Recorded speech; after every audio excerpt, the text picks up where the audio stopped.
monsters, madness, and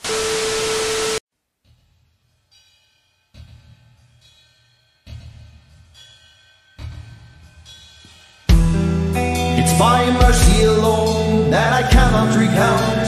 The memories fade and I weaken. A glimpse of all things vile and cruel, haunting my dreams when I doze. The spawn of stars, Cthulhu and kin, invoked by a cult in their folly. They call the ones who would trample and crawl upon earth. Now they're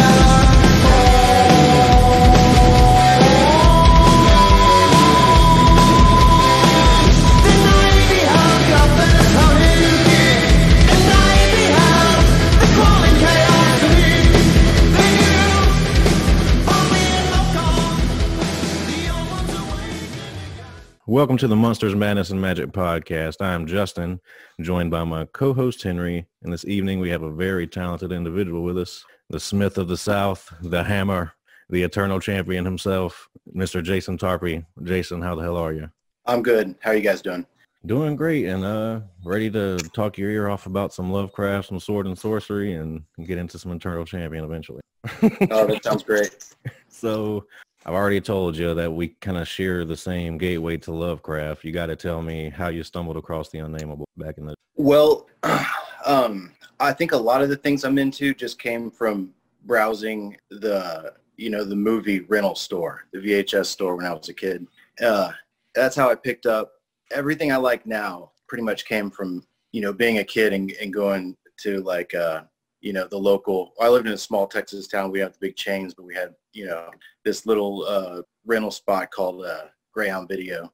And I saw the cover of the Unnameable with the face on it, with the lips like pulled back, and the teeth. And one of the coolest things about that movie is the makeup. The creature effect is really awesome. And she's terrifying. Right. And I saw a bunch of those. Well, so around the same time I had seen on the cover of movie boxes, H.P. Lovecraft's, Reanimator, H.P. Lovecraft's The Lurking Fear, H.P. Lovecraft's The Unnameable. And so I just started picking those movies up. I didn't know who Lovecraft was. I thought he was a movie director or something. I was 10 years old or something like that, or 9, 10. Anyway, I didn't even care. I just watched the movies and I didn't even know who directed them. I still just probably assumed that Lovecraft was the director. I just liked the movie, and so I burned through those, The Unnameable, Lurking Fear, Reanimator, From Beyond. And so, yeah, I loved The Unnameable at the time. I know I've watched it recently, and, it's a good popcorn movie, and it was entertaining, and I really still liked it, but it wasn't as terrifying when I was a kid, you know what I mean? Right. It really got me when I was a kid, for sure. Yeah, it's all the constant screeching from the goat hoof lady. That's the scariest thing about the movie, and that's what really frightened me as a kid, I think, was the screeching noise. I've even still think that is scary. Like, I think sounds are real scary, right, they can be. And so even when I'm writing, I try to concentrate on the sounds things make, and because that is like a really undescribable, high-pitched, Unnameable, just shrills. Yeah, Unnameable shriek. It just it would scare, that would probably scare most people. So it was kind of like the thing for me when that, I'm sure you've seen John Carpenter's Thing, but yeah, man, when that oh yeah, it's in the top 3 for me. But when the first time the Thing is assimilating the huskies and it looks up and it lets out that screech, right? It's like you never have heard anything like that before. It's just yeah. That imprinted on me too. That specific scene and all the effects and the Thing really imprinted on me too. But yeah, for one, the sound design is just it sends chills. That always made me think that John Carpenter would do. He definitely could have done it at the Mouth of Madness or at the Mountain of Madness. Man, it's a shame that he never got around to that. He would have just killed that. He would have been amazing for it. It's really a shame that we don't live in a world where that happened. One thing I wish that would happen in more Lovecraftian movies is adaptions there needs to be more period pieces. Have you seen the new Color Out of Space with Nicolas Cage? Yeah. I love thought those it was really movies. good. Yeah, really good. Yeah. I love it, but I just want someone to do this in the 19th century or 20th century. Right, In the right. 1800s, I want to see a period piece Lovecraft movie, and it hasn't been done in a while, I feel like. Yeah, I think a lot of the good Lovecraft adaptations were made into contemporary movies, you know, and all of the ones that are period pieces or when they're taking place back when Lovecraft was writing, none of those movies are, well, I don't want to disparage any of the people involved in those movies. I mean, it's just my opinion, but I don't find them very good. You know what I mean? There's kind of like the black and white ones, and they're done digitally, and it just doesn't, you know. I wish they were. Sorry, go ahead. No, I interrupted you as you were saying. Oh, I was just saying that it just seems kind of trying too hard. You know what I mean? Like with such a low budget to go back and try to make it look like the 20s or 30s. It's just, if you can't do it, you know, I just would rather not. Yeah. Yeah. What were you saying? You know, I was going to say that, you know, I remember I watched this black and white. It was like a silent film version of Call of Cthulhu that came out probably, I don't know, 4 or 5 years ago. Mm-hmm. The whole entire time I sat there and thought to myself, I was like, you know, I understand you want to kind of capture that aesthetic of that time, but it just didn't, I don't know, it just didn't interest me as much as I think being able, a big production of that would have been more interesting to me than that. But I mean, I'm glad that they did it, but it just wasn't. That's the one that was on the top of my head too when you mentioned that. Yeah. The cover looks interesting and I like the idea, but it just didn't. No, I had high hopes for it, but yeah. Out of those old ones, I would say the Vincent Price Haunted Palace is probably the best one. That's the Case of Charles Dexter Ward one. Yeah. I really like the Dunwich Horror one with Dean Stockwell. Yeah. That's a really good one. That's actually probably one of my favorite. Forgot about that one. You know, it's a really close adaptation too of the story, that 1970. Yeah, the cover was always iconic. I always remember seeing it in the movie stores. It's funny when you mention that because we had a little corner video store, and all I ever remember is the box art for so many of those films. And the films, a lot of them probably weren't really that good, but man, that box art just sold you every time. Got me every time, man. Yeah, still gets me. I still put in these movies that I've collected just for the box art, and I put them in. I'm like, God damn, I can't make it through the movie, but I still keep the movie because I love just having the box art on my shelf. And like all the Deathstalker, keeping them. You know, they're not all good, but I love the box art. Oh, that was a weird period of time, like all those Italian barbarian films, like the Barbarian Brothers or Barbarian Twins, and they put out like 30 or 40 of them, and I've seen so many of them, and none of them are really particularly good, but they're fun to watch. So yeah, they're fun. I wish there were more good ones, but there's just not. Even though as a lover of the genre, I want to like more than I admit that I do. You know, now I can admit that most of those movies are trash, but I mean, there's a lot of classics, a lot of perfect movies in that genre as well. So when you discovered that Lovecraft wasn't a director, what were some of the stories that you started consuming at first? When I found out that Lovecraft wasn't a movie director, well, I was in a hardcore band before, even before Iron Age, I was in hardcore bands. But when right before Iron Age started, I was listening to this band called the Icemen. They're a New York hardcore band. I don't know you can't really just call them a New York hardcore band. They're kind of like heavy metal, but with like hardcore influences. You know what I mean? Yeah. The guitar player, I mean, there's like, you know, Randy Rhoads style riffing. It's just, it's amazing. If you haven't heard it, check it out. Because even if you don't like hardcore and you're just a purely a metal guy or girl, whatever, check it out. It's probably my favorite New York hardcore band. They never did an LP, but they just did this EP called Rest in Peace, and it had this song called Shadow Out of Time. It's the best song on the record. And it's one of these songs, again, that just has the Jakey Lee like riffing or the Randy Rhoads style riffing. And I was wondering what the song was about because the lyrics were really cool. And they weren't like another hardcore song, especially like a New York hardcore song where everything's about getting in fights in the street or, you know, whatever. And my friend Matt Davidson, shout out to him because he knew what Shadow Out of Time was. And he was like, oh, this is a story by H.P. Lovecraft. And I was like, the movie guy. And he's like, no, idiot, writer. And so I was like, oh, well, I've got to read it. And so I found Shadow Out of Time. Man, it it hit me like nothing ever had. I mean, it changed my whole life. You know what I mean? From then on, I wasn't even a reader. I liked comic books, graphic novels here and there. I had read a few books I liked throughout my life, but I wasn't a reader. And once I found that, I was like, I read everything Lovecraft voraciously. Probably in those first 2 years where I discovered him, I had read everything, even most of his letters. And so yeah, Shadow Out of Time made a big impact on me. How it opens everything up to deep time, and in spans of time that are so long, where there's just stuff could have existed that we have no way of knowing if it just turned to dust and disappeared. You know what I mean? Mm-hmm. And so I was like, oh wow, what a cool idea. I just never considered it before. And you know, H.P. Lovecraft's cosmicism, I immediately related to it. You know, I was already kind of thinking that, you know, my metaphysics were leaning that way. Right. And so yeah, it was Shadow Out of Time first, and it was from that song by the Iceman, and everybody check that out. I've written that down. I'll definitely. I'm pretty much the same way. I found the Unnameable and fell in love with the leather-bound books, and you know, all the alchemical equipment Carter was going through, and here we are. I'd say the Statement of Randolph Carter and stuff like Beyond the Wall of Sleep are still some of my favorites today. And Beyond the Dream Cycle. Yeah, any of the Dream Cycle. Yeah.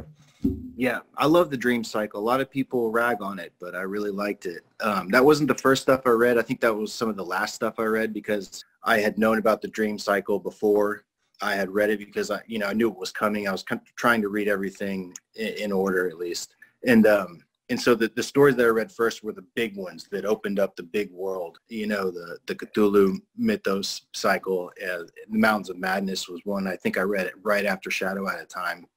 And so, yeah, I mean, those just, they just opened up the universe so big and made man so small that I was like, oh, that's so cool. There's a whole world here for me to explore and write about. And that's what I started doing. At the time, I really also needed some writing material. Like, I needed a focus, a direction. I had none, you know. Were you already writing fiction back then? No, I was just writing lyrics for bands, you know. Gotcha. And up until that point, they were just like, you know, based on life or whatever, you know. Gotcha. But yeah, I was getting tired of writing about that. I was reaching, you know. I was like, God, I hate writing lyrics at that point. You know, in the early 2000s, I was really having a hard go of it. And so when I found Lovecraft, it really changed everything for me. And that's why some of the songs on Iron Age's Constant Struggle are starting to tell a narrative. I was trying to start to write stories where you could follow it, you know, from start to finish, and it would tell a story. So like, right. Butcher's Bill is an example of that. And then after that LP, we started doing some EPs. The first one was called Burden of Empire, and that was my first go at writing something really epic, you know. And then after that, we wrote The Way Is Narrow and started writing songs for The Sleeping Eye. And The Sleeping Eye was like my attempt at kind of creating my own, not exactly Lovecraftian, but my own pantheon of kind of dark gods and stuff like that. That's what I was writing about on The Sleeping Eye. So in your own fiction, I see a lot more. Obviously, there's a lot of Moorcock in there. Voidcaller shares a lot of traits with Stormbringer. Yeah, I didn't in a good way. I'm not saying that like, you know. I realized it as I was writing it, and I just went with it. So. I mean, yeah, that's a great thing. I'm not saying that in a negative way. No, I don't take it as an insult or anything, but it is funny because, you know, I noticed it's like, you know, I didn't try to, if it got too close, I tried to pull back a little. Yeah, we all do that. I mean, you're talking to two guys right here. I mean, Henry has 2 magazines that he runs. He runs a Sword and Sorcery and Weird Fiction magazine. We all we are in. Oh, that's awesome. I need to check that out. What is it called? Oh, well, the weird horror magazine is just called The Dark Corner, and then the other one's called Forgotten Legends. We're hoping to get the first one out in January. But yeah, if you send your address, address to us afterwards, and I'll ship you a copy of our 4th issue of The Dark Corner. You can check it out. Thank you. I was just writing that down. I appreciate that. I'd love to check that out. Awesome. Yeah, very cool. So at what point did you ask a question right before that? Did I miss something? Yeah, I was just asking, like, at what point did you start writing fiction? Oh, it just happened by chance. I really was starting to enjoy writing lyrics. When I started Eternal Champion, I was actually enjoying it, which was a big change. And Dave Ritzlin, who runs the publishing company DMR, he met me at a festival in Chicago, and he was like, do you write the lyrics for the band? I was like, yeah. He's like, I think you could maybe write some, short fiction. And I'm putting together this book of heavy metal musicians, writing fantasy or sword and sorcery, dark fantasy. And I was like, I'll definitely give it a shot. I've always kind of wanted to, but I've never written anything. I was a bad kid, a troubled kid. I didn't graduate high school. I don't think I had more than a 10th grade English class under my belt. And so I was like, oh, this is just going to eat me alive. But I did it. Right when I started it, I really enjoyed it. Just the first couple pages, I was like, oh, wow, I know this isn't good, but I do like it. And I turned it in anyway, just because I took it as a challenge. I didn't, even when he asked me, I was like, oh, I can write a not good story, but I'll be pretty impressed if I could just get through the end of it and write one. And so I did. And I don't love it, but it's like a wild tale. And so I'm happy that it's kind of a crazy story. And so, yeah, that was the first time I had written anything. It was 2013. See, it was enjoyable when so I had pre-ordered a copy of Godblade from Sword Worship, and I guess I got it. I think I got it a couple of days before the street date. I think you guys were shipping them early, but I read through it pretty much the first night, and then when Ravening Iron came out, it was so much fun to go back and like listen to some of the songs and then kind of compare it, like to actually trace them back to the novel. And by the way, thank you for re-recording War at the Edge of the End, because that was one of my favorite songs from, I think it was your first demo, wasn't it? Or second demo? And it was just nice to see that song make it on an official album. And it sounds so great. Thank you. Yeah, I really like that song too. And I like the demo recording. It has some charm to it. You know what I mean? It sounds just kind of esoteric or weird, but it needed a little beefier recording. Arthur wanted to speed it up a little bit, change the riffs here and there, and yeah, we just we felt like we needed to do it justice as well. So, well, the essence of the demo is there, because the first time I heard it, and it just poured out of the speakers, and I was like, oh yes, this is exactly like the first time I heard the demo all those years ago. So. Yeah, we didn't try to change the atmosphere of it or the vibe. We just tried to keep that the same and just give it a heavier recording. Mm-hmm. I can't tell you how much reading your fiction has enhanced the albums even further for me, because I was already a huge fan before reading the Godblade, and now I gotta recommend reading the book to everyone if you've already listened to Eternal Champion, because it just amplifies it so much more that you only get access to the top half of the iceberg. So I'm just going to ask you, how deep does your lore go, like writer to writer here? Like, are you sitting on 4,000 years of George Martin history? No. And thank you for that, by the way. No, it doesn't. It goes back very far. Like I was saying about the Lovecraft way of, expressing deep time, it does go back to the beginning of the cosmos and the creation of these gods. And so War at the Edge of the End is actually about the god Ferric in the Godblade. It's about how he becomes a god, the War at the Edge of the End. And so that's kind of like the beginning of the theology I created. I figured when I was writing that first short story, Vengeance of the Insane God, even though I didn't need to, I started to think about the metaphysics or the theology or whatever the universe needed to make it kind of believable. And so, yeah, that's what that song is about. It's not about anything that happens in the Godblade. It's just a little bit of theodicy, even a little bit, and theology. And so, yeah, I was thinking about writing more stories that open up the time scale and talking about, the birth of these gods, where they came from, the overgods, and the overlaw that's above the overgods. You know what I mean? Yeah. So I have this note. I had to write this note down, a part in the story. This is chapter 12, The Storm, and this is when Rhanon, if I'm mispronouncing it, forgive me.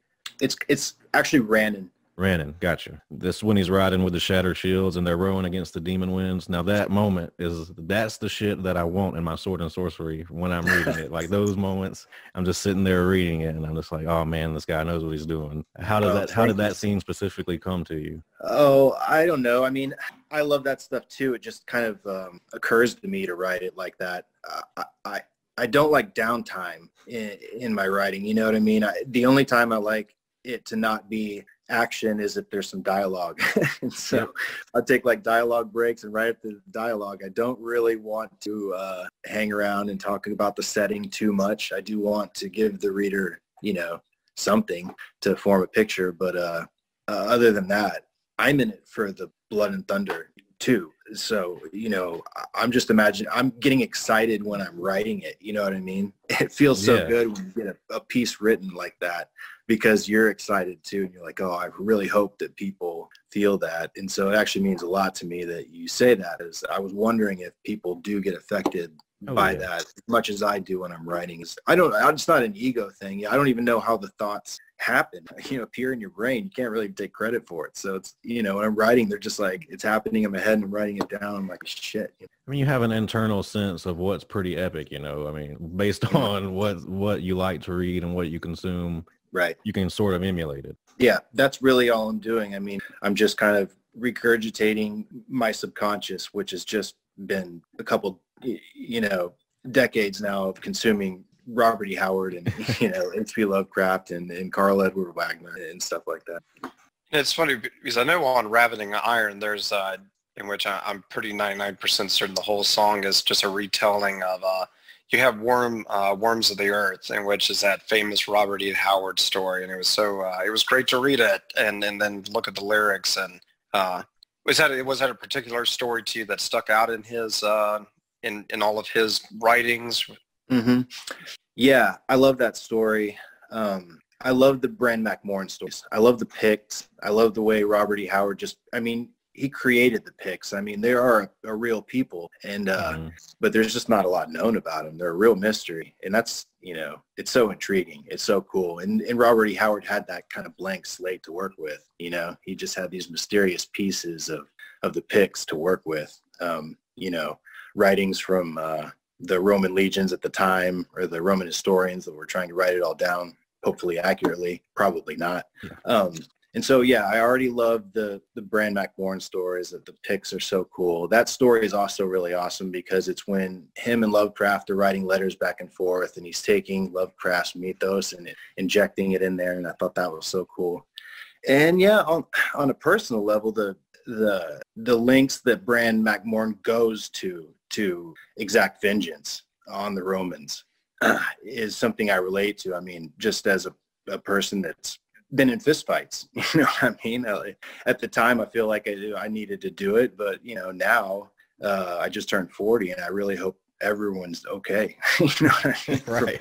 Back in those days. And so, yeah, I mean, that story hit me. I was like, oh yeah, really? Yeah, I mean, and what Bran wants to do at the end of the story is just go and fight more. So it's not like I'm saying, it's not about how violence is. I'm not saying it's bad or unnecessary. I'm just saying that I get there. I understand the regret, you know what I mean, from going too far, for sure. And there's always consequence. Always, yeah.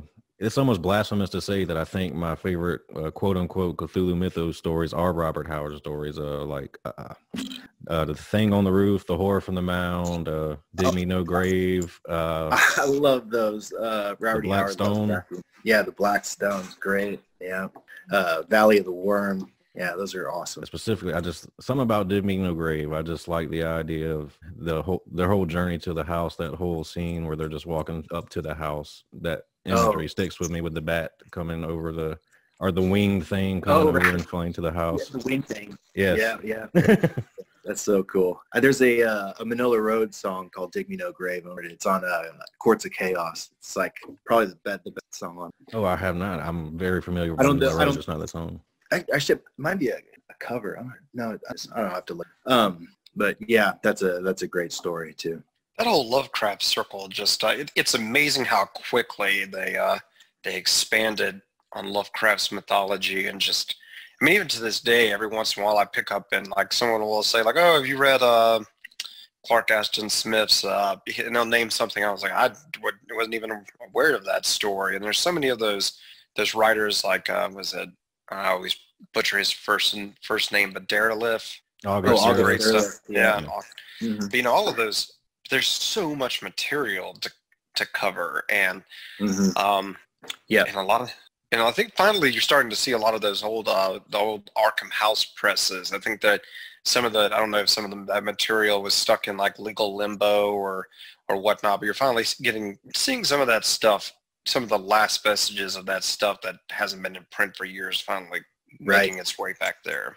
Yeah, I'm glad for that too. I really like a lot of that Lovecraft Circle stuff. I mean, some of it's better than others. I'm not really a fan of the August Derleth stuff. I mean, he kind of like takes Lovecraft's mythos and puts like his Christian worldview on it, like good and evil. You know what I mean? It's some of it's okay, but some of it's just like, it's not even Lovecraftian at this point. And so, but yeah, I really like Brian Lumley's stuff that he did. He really he put a little, more sword and sorcery in there, and go ahead. Oh no, you had mentioned Carl Edward Wagner, and he's kind of one of the ones I feel like people. I mean, he's famous for. I think he was Solomon Kane. Was that his character? Robert Howard Solomon Kane. Oh, that's Robert E. Howard is Solomon Kane. Robert E. Yeah, I'm trying to remember Wagner's character. He had one, but he wrote a fascinating Lovecraft story called Styx. Oh yeah, and that was horror story. That's really hard to find. Yeah.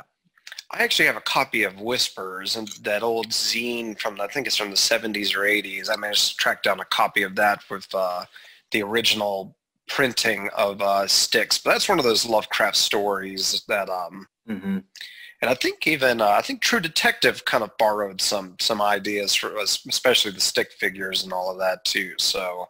Yeah, you're right. Yeah, it might have. That's got a lot of Ligotti in there. True Detective, and I love that. I'm a big Ligotti fan. I think I saw that he's working on another album with Current 93 again. I think. Really? That's excellent news. That's great. He's kind of another one. I guess he took that idea of cosmic pessimism to the absolute extreme. I read some Ligotti stuff, and I have to kind of sit back afterwards. Yeah,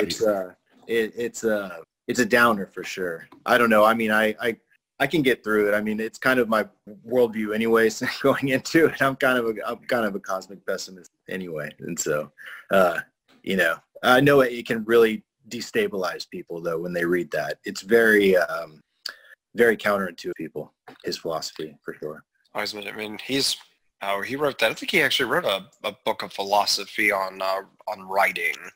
That was, I can't remember them off the top of my head. So much of that stuff. Against the human race? Yes. Yeah, the conspiracy against the human race. That was really, really eye-opening to his process of writing. And his worldview in general. Oh. It's like his philosophical kind of treatise. You know what I mean? It's really his whole worldview right there in that book. That's what I kind of was hinting at. That book is kind of, most people don't like it. They just don't like reading stuff about the horror of, reality. People are, they don't, I guess the average person doesn't want to think about those ideas. They don't want to think about a cosmic indifference, that at any moment of time you could just be wiped out and no one's going to care. And there's not going to be another force out there that's going to even remember you in the blink of eternity. So, but right.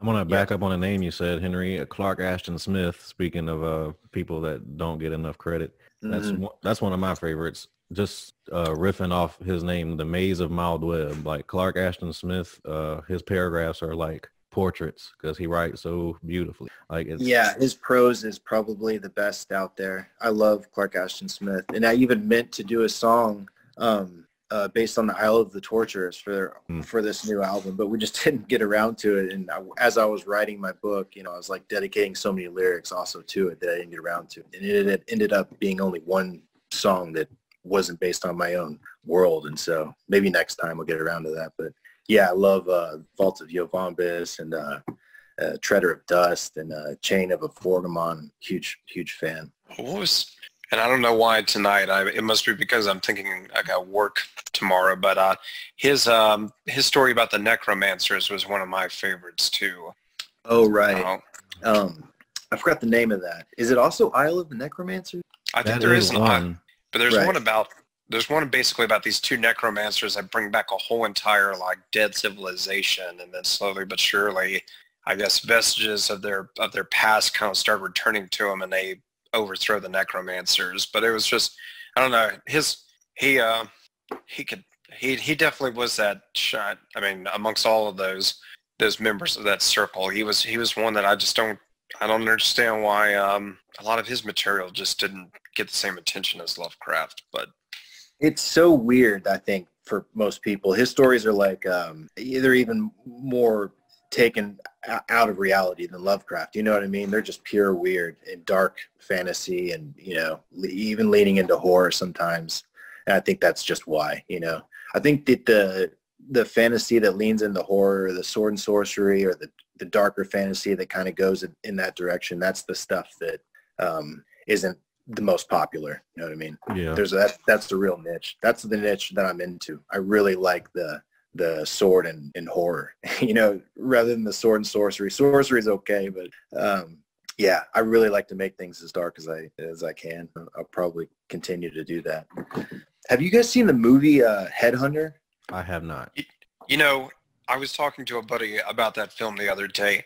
Why that movie has not gotten, I mean, it did get a lot of attention, I guess, amongst the horror fans, but my God, talk about one of the best, kind of best hidden gems of, was it last year? I think, did it come out in 2019? Late 2019? Yeah, it came out in 2018 or maybe early 2019. I'm not sure, but yeah, it was at least a year ago. I just remember seeing the trailer of him and donned in that armor going through that cave as he's holding the torch, and I think he's hunting down the monster, but the trailer does a good job of building enough lore to where you want to see it. But it's I mean, it's a great movie. I thought that movie was like basically perfect. It was so good, and I brought it up because we're talking about Clark Ashton Smith. It's like such a weird movie, and it's really like a sword and horror movie, and there's just so few of those, maybe even less that work. And so yeah, it kind of reminded me of like a Clark Ashton Smith story a little bit, you know, just because there's like, it's so weird. You're instantly put in this setting. It's kind of like, you know, European-esque, you know, I guess there's a little bit of a Viking aesthetic, a little bit, but it never really gives you any concrete lore or anything that you could, you know, it's not historical fiction like that. Yeah, I just loved it. You know, there's only one character. Well, I guess there's two if you count his daughter, who's only in it 20 seconds, but yeah.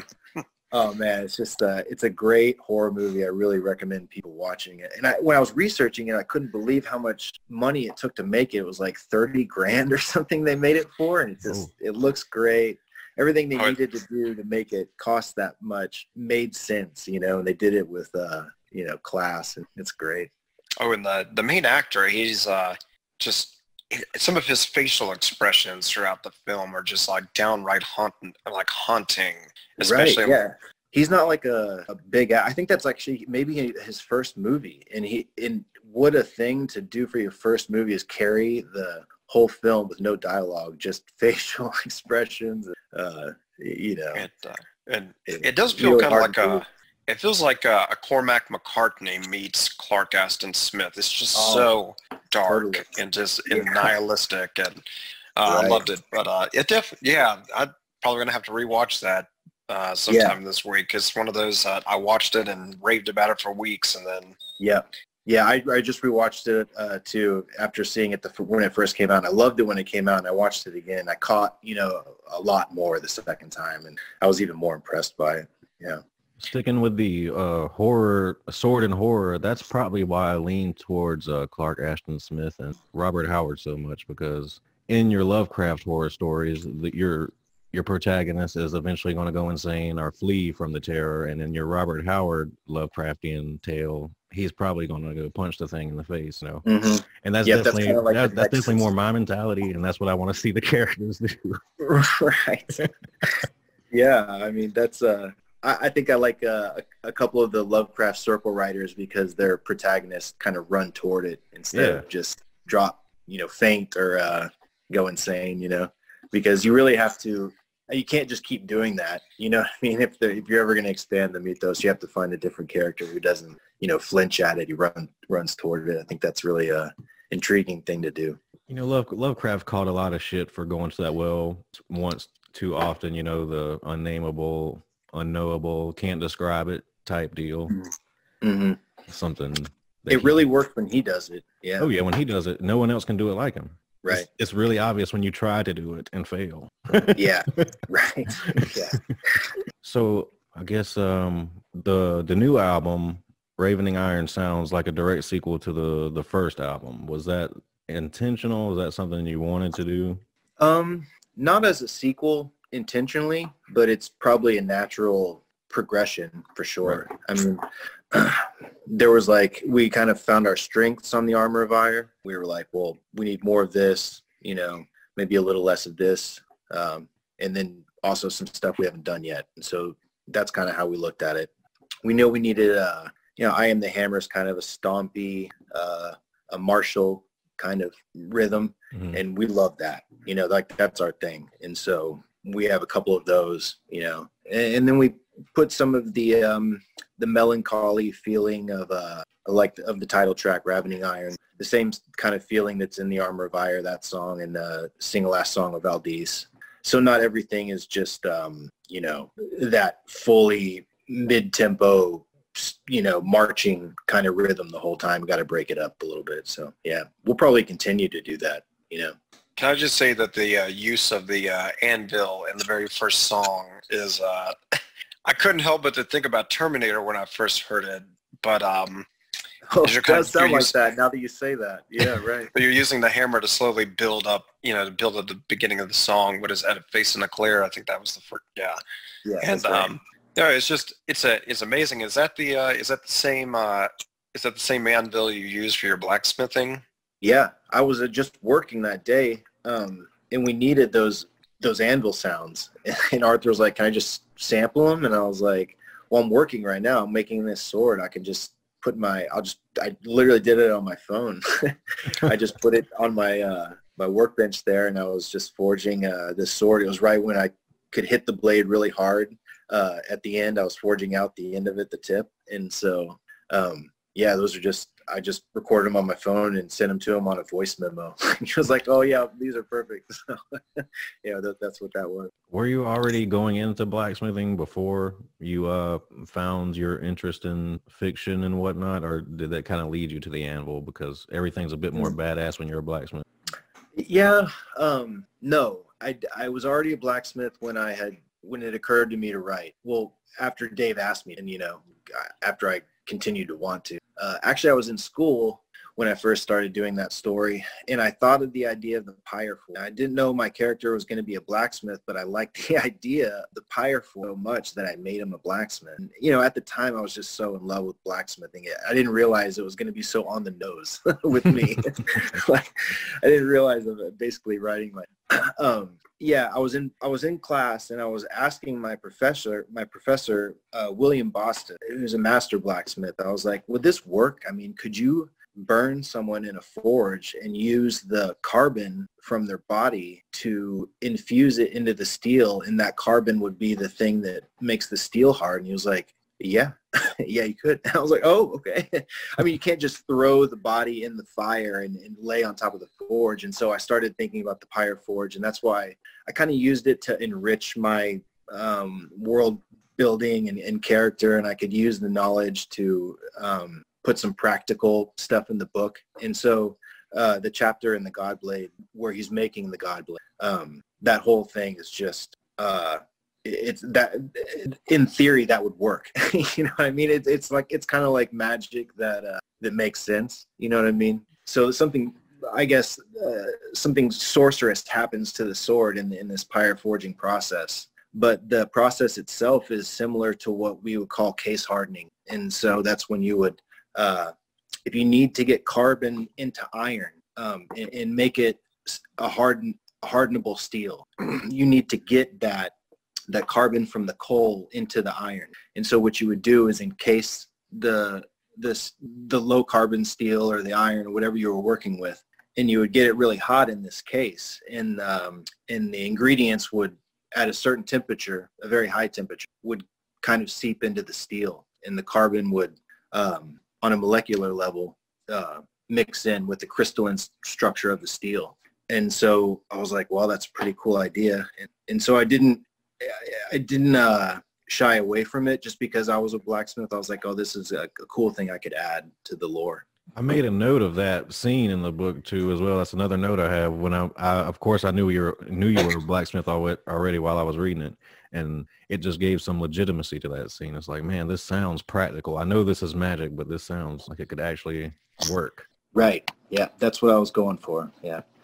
You know, it's interesting because I've heard of people taking like they'll cremate a loved one, and then they can have their ashes. I don't know what type of system they're using, but they're basically pressurizing the ash, I guess, under the hundreds of thousands of foot-pounds, and they can actually turn them into a diamond. So right. So yeah, I've heard of that now. Yeah.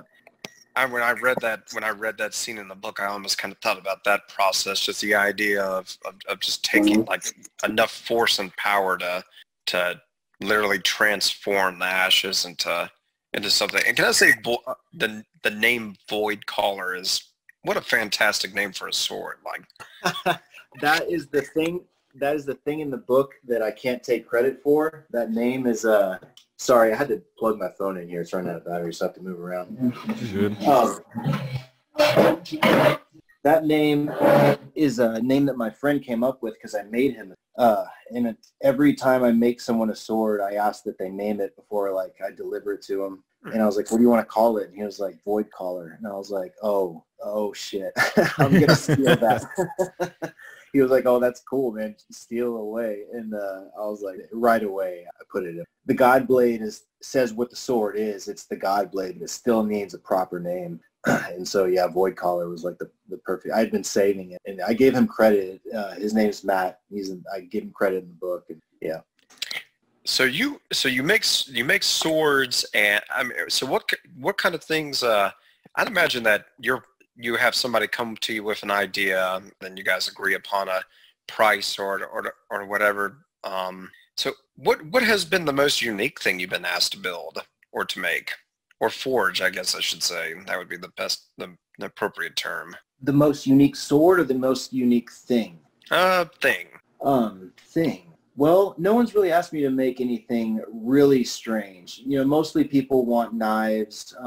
I do gates, for people's like front gates, front door grills, fireplace sets and fireplace grills. And so the weirdest thing would probably be because those get really into the fantasy realm. The last sword I made was actually an exact replica of the sword from Beastmaster. It's nice. Kind of do you remember that, the way the sword looked? It's kind of a hybrid of a Japanese samurai sword and an Arabian scimitar. And so it's got that curved, tip, in that drop curve at the top of the spine. And so, yeah, this guy is a huge fan of the movie Beastmaster, and so am I. I grew up watching that. I've probably seen it like at least 100. So I already knew what the sword looked like. I was like, oh man, I'm so happy I get to make this. And it took me like 2 months. I took my time on it. I wasn't rushing, but there were so many elements: the brass fitting, the walnut handle, and the blade shape had to be perfect. I made it at the exact same length as the movie one, and so really that was my crowning achievement so far, and probably the coolest thing I've done so far. So you've had an opportunity to play one of my dream shows that I got to make it to one day, Keep It True. What was that like for you? It was cool. It's kind of like it's like a legendary thing, in true metal to play Keep It True.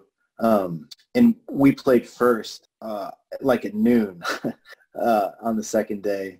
And we thought that no one was going to be in there. When the curtains lifted, the whole hall was full. And so we're like, holy shit. Everyone knew all the lyrics. And during the first song, I was like kind of already blown away. I think I forgot the lyrics for a second. It's like, holy shit, 1,000 people here. They already all know the words. So that was really cool. But, we grew up playing like crossover, thrash metal, and, in Iron Age, it's like, I'm really used to people like diving off the PA stacks, you know what I mean? And things getting really hairy. And so playing a big stage like that, there was like a 20-foot gap between us and the audience. And I'm just being honest here. You know, I'm not ragging on that. But I'm just saying, because of my background, that was a kind of a thing I had to overcome. You know, I had to get down there and cross that barrier and get in my comfort zone, like right up close with people. A couple times I had to do that because I felt weird being up there with that big barrier. I mean, I know it's something I've gotten used to since then, but I don't enjoy it as much, I'll tell you that. Yeah, that's something that I know I appreciate about when you're bigger European bands tour in the U.S. We get a much different experience than some of the fans at Wacken and whatnot. Like if Sabaton comes over here, we can get right up on the stage with them. You know, we're not there's not 50,000 people. I was gonna stage dive at Sabaton when I last saw them, but I was like, oh, I'll probably get kicked out. But I almost dude, I've seen Sabaton 5 times. I fucking love Sabaton. I do too, man. I don't care what anybody says. They're fucking awesome, man. Yeah, me neither. I will wear those. I'll wear some aviators and a battle vest right now. The look is something I tell you I had to get used to their look, but yeah, I love the songs. I love just like the production is so huge and just it's not blown out, but it's almost there. You know, everything's like redlining. Yeah, it's on that Manowar line. Yeah, man, all men play on 10. So Jason, going back to your label and which is relatively new, Sword Worship. I know you guys put out the EP between Armor of Ire and Ravening Iron. What's ahead for the label? I can't tell you because it's a secret right now.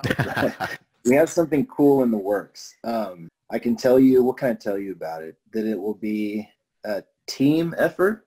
I can tell you that. It will involve many people. Yeah, that's something that we're working on. It's kind of an ambitious project, but we're about to start it. We would have already started working on it and maybe even gotten closer to announcing it. But our vinyl, so the Sword Worship vinyl press is now pushed back like 6 weeks, unfortunately, because one of the machines broke down. We're using an Austin, man, so I can just go pick them up when they're ready because they're, an hour away. And so now they're late, and so now we can't work on this next project because I don't want to get too far ahead of myself. It'll be us sending off these records, the Sword Worship press, and so now they're all sold out. So right when they arrive, I have to mail off all of them. Once I mail off all of them, I will I'll put in the new press for the Ravening Iron Sword Worship, the second press, and then we'll also start working on this new Sword Worship project. We'll announce later. So I'm sure Henry and I are ready to go east merc hunting. So when are we getting that? I'm sorry, what? We're ready to go hunt merc east. What's going on with your next installment to the story? Oh, merc hunting. I don't know if I'm going to write the merc hunt. I want to. I definitely just wanted to have it as the ending because it leaves it on a good note, because you got another adventure ready to go, of course. But I don't know if I'll write. I can't promise it. You know what I mean? It might be one of those things better just left alluded to, but who knows? Gotcha. Well, Henry, if you don't have anything else for Jason, I think we're going to be cutting him loose soon. Well, I guess the big thing I'm kind of curious about, and which I always like to ask, especially our music-oriented interviews. So what's been on your playlist, Jason? What have you been listening to lately? Well, I guess I could say some new bands. That new Black Sword Thunder Attack EP that came out this year was something I've been waiting on for years. It's really good. It came out on our label, or there are label mates on No Remorse. I think they have a few copies left. So if you're into the Warlord, Lordian Guard, Lordian Wind stuff, it's perfect. I love that new Hollis record. It's called Conundrum. Really good. Definitely one of the best of it. I really like that new Iron Sword album. The new Mind Force EPs that came out this year. One of them's called Swinging Swords, Chopping Lords, and it's called Reign of Terror. They're both awesome. They're a band from Hudson Valley up in New York, upstate New York. They're incredible. Kind of like I was talking about before, how the Icemen are kind of like a crossover of New York hardcore and heavy metal. They're not, it's not thrash metal, which you would normally see hardcore bands, crossing over into. It's actually classic heavy metal. It's really good. Nice. Yeah. And then, the same old stuff I normally listen to. Manowar, Solitude Eternus, Doomsword, Memory Buzz. Doomsword, yes. Solitude Eternus. Oh, man. I loved they were the guys that kind of got me into I guess were they stoner metal or there's so many I guess Epic Doom. Yeah, I'm always kind of the genres are always kind of there's so many subgenres. It's hard for me to classify. Right. But I remember picking up, is it Bring the Horizon? Beyond the Crimson Horizon. That's my favorite of their records. One of my favorite records of all time. It's a perfect album. I don't know. I don't forget who put it out, but it was like I remember buying the CD, and the CD was actually gold. I'd never seen anything like that before, but that's besides the point. But I remember listening to that for the first time, and I was like, God, these guys are fantastic, and just kind of just delved straight into it. And one of the heaviest bands ever, one of the best vocalists, one of the best guitar players, John Perez. The singer Rob Lowe is incredible as rain. I think love Rob Lowe, Candlemass. They really are my favorite bands. I think that there's no other band that is solid. Do you listen to any I guess black metal or anything like that? If it's epic, I like some black metal. If it's just just nasty, like noisy, abrasive black metal that's like not epic, and I don't like it. Some of those bands I do. I'm like, who did I see? Oh, I like that band Taka, Taakv. So that's an example of a black metal band that's not epic that I really like. I saw them live and it was really good. Yeah. They had a little bit of controversy. I think, didn't they get labeled as and I don't get into all of that because I think 9 times out of 10 but I think didn't they get slapped with like a neo-Nazi or something happened their last tour. Oh, I don't know. I don't really. Probably. Some bullshit. I don't get into that either. Yeah. No, I mean I don't either. I think they were coming through. They were coming through, and I wanted to see them, and they ended up just stopping because of that. And I'm just like, they canceled the whole tour. Yeah. But I'm really good at separating the art from the artist there. Yeah. Oh yeah. Well, the only reason I brought that up is because I saw that apparently, and I guess Bathory's kind of one of those big grandfathers of black metal, but I saw they were releasing a new album. So I thought that was kind of, if that was Bathory? Your thing, but Bathory? Yeah. How? Well, that'd be crazy. Are they using a medium? Yeah. I don't know. Can it be Bathory? It can't be, right? I mean, Porthon's dead. Porthon's been dead for a long time. Yeah, Bathory is, supposedly they've got a, let's see if I can. Maybe it's his dad. Yeah, maybe. Like Black Market Records. Yeah, his dad owns everything, so it would have to be maybe like a unreleased tracks or something. No, I mean they recycle so much of that stuff in terms of demos and everything else. I think it's. Did you know that Porthon made a grunge album?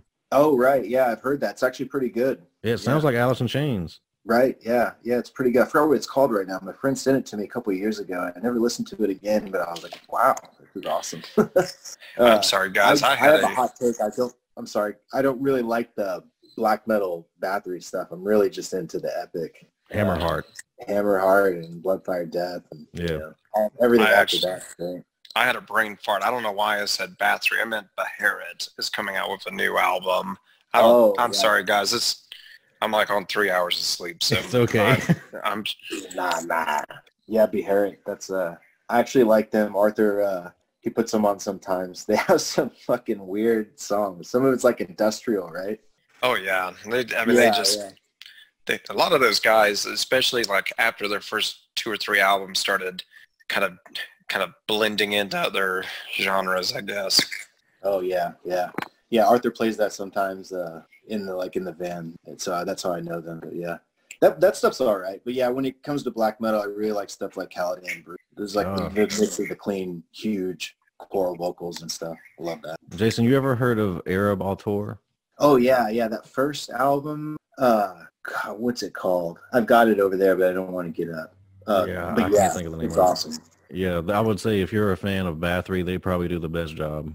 They do the best job at it. That first record, it's got like a snow on the cover. It's got a song called like Perennial or something. That's great, man. Well, Jason, I think we're going to let you get out of here after you just tell everybody where they can find the album and where they can keep up with Eternal Champions. Right now, you can find the album at No Remorse. You're going to have to order it from them for the time being. I don't know when this is coming out, but chances are if it comes out anytime soon, we'll still be sold out. So yeah. You can look for the repress coming soon on our old Sword Worship, and we're going to be selling through our Bandcamp page. We're going to get that repress as soon, but you know, it might take a few more months.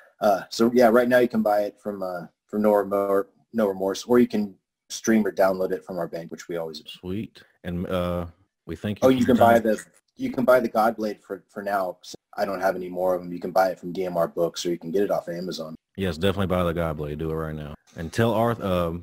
I'll be in contact with you. We can get in contact with Arthur and have him on too. We love to talk to him. Oh yeah, that'd be great, man. All right, we're gonna let you out of here, man. We thank you so much for your time, and I'll be in touch. Yep, good talking to you guys. Have a good night. All right, bye bye. Take care, Jason. See ya.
Monsters, madness, and magic.